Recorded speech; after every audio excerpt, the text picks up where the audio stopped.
గారు, అదే మాదిరిగా మన లక్ష్మారెడ్డి గారు ఎమ్మెల్యే గారు, అదే మాదిరిగా రాగెడ్డి లక్ష్మారెడ్డి గారు, అట్లా సీనన్న గారు, మా మాజీ మేయర్ బుచ్చిరెడ్డి గారు, మా సంజీవరెడ్డి గారు, మా పార్టీ ప్రెసిడెంట్, మా స్థానిక మాజీ కార్పొరేటర్ చక్రపాణి గారు, మిగతా మా బిడ్డలు, కోడన్లు, కొడుకులు, మా స్థానిక నాయకులు, పత్రికా మిత్రులందరికీ కూడా పేరు పేరున నా నమస్కారం. అన్న ఇది నాకు ఇల్లు లెక్క అన్న. ఎప్పుడు వచ్చినా ఇలా ఈ గుడికి ఫస్ట్ బోర్ నేనే వేయించినన్నా, ఏం లేకుండా ఇక్కడ ఫస్ట్ ఈ రోడ్లు కానీ అన్ని కానీ ఇప్పుడు వీడికి వస్తే భోజనం చేసిపోన్నాను నేను. ఇగో మా బిడ్డింటికి వస్తే ఎప్పుడు ఆమె ఈమె ఇద్దరు మంచి ఇల్లు, కానీ దరిద్రం వచ్చింది. కాంగ్రెస్ పార్టీ వచ్చింది, మనకు శని, మనకు 5 ఏళ్ళు శాపం ఉంది. ఈ శాపం మనం భరించవలసిందే. అక్కడ మీరు ఓటేలే కాంగ్రెస్ కు, అక్కడ ఊర్లో కొడితే కొందరు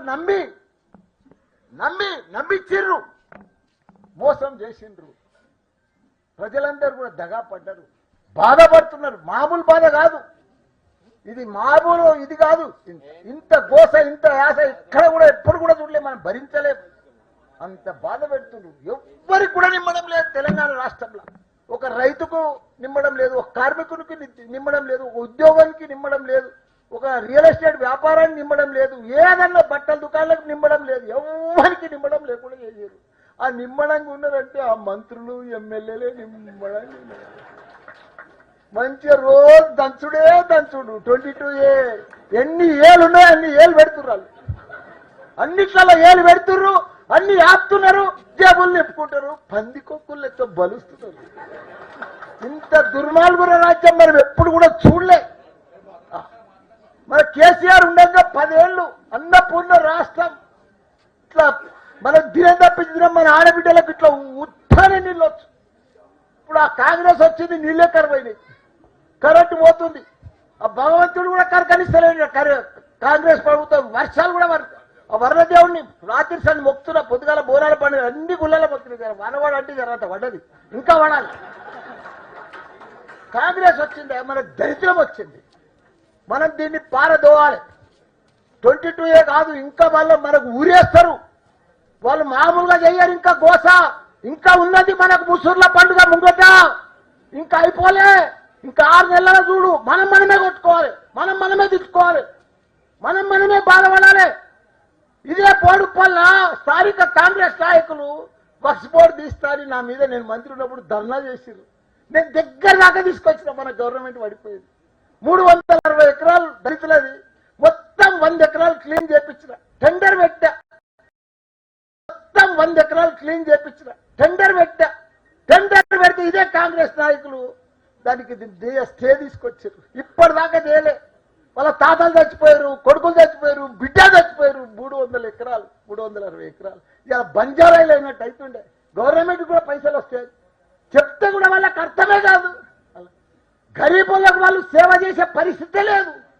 కాంగ్రెస్ వాళ్ళకు రోజు పైరవిలు, రోజు రిజిస్టర్ ఆఫీసులు, పంచాయతీలు, సెటిల్మెంట్లు, పైసలు.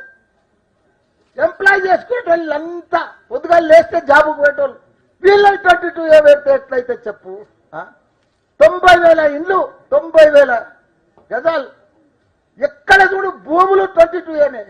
రోజు చేస్తాం. మంత్రి ఉన్నాడు పొంగులేటి, ఓ పాలు వంగినట్టు వంగుతున్నాడు ఆయన. అసలు పని లేదు, పస లేదు. 24 గంటలు తీస్తా అంటుడు. 24 గంటలు కాదు, నెలైనా తీస్తలేడు. నెలలు జరిగినా తీస్తలేడు. రేపు తెల్లటెక్కల కంప్లైంట్ ఫోన్ చేయమంటుడు. ఆ ఫోన్ కూడా లిఫ్ట్ లేదు. ఎట్లుండాలి గవర్నమెంట్ అంటే? దీంట్లో సీఎం ఏం చేస్తుండు, మంత్రులు ఏం చేస్తున్నారు, ఎమ్మెల్యేలు ఏం చేస్తున్నారు? ఎవరి పట్టి లేదా ప్రజల మీద? దోచుకునేదేనా? ప్రజలను ఇట్లా అవసరపెట్టేదేనా మీ ప్రభుత్వం? కాబట్టి తప్పకుండా ఖబర్దార్, మీరు ఎవ్వరు భయపడే అవసరం లేదు.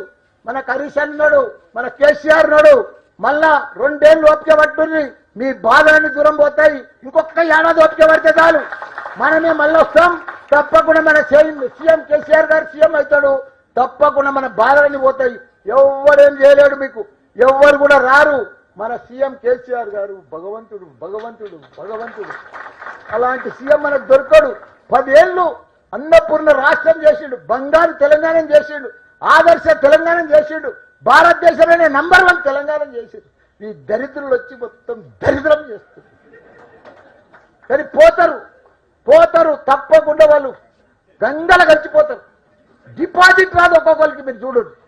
కాబట్టి ఇప్పుడు మిగతాదంతా మా హరీష్ అన్న మాట్లాడుతాడు. అందరికీ కూడా నమస్తే, ధన్యవాదాలు.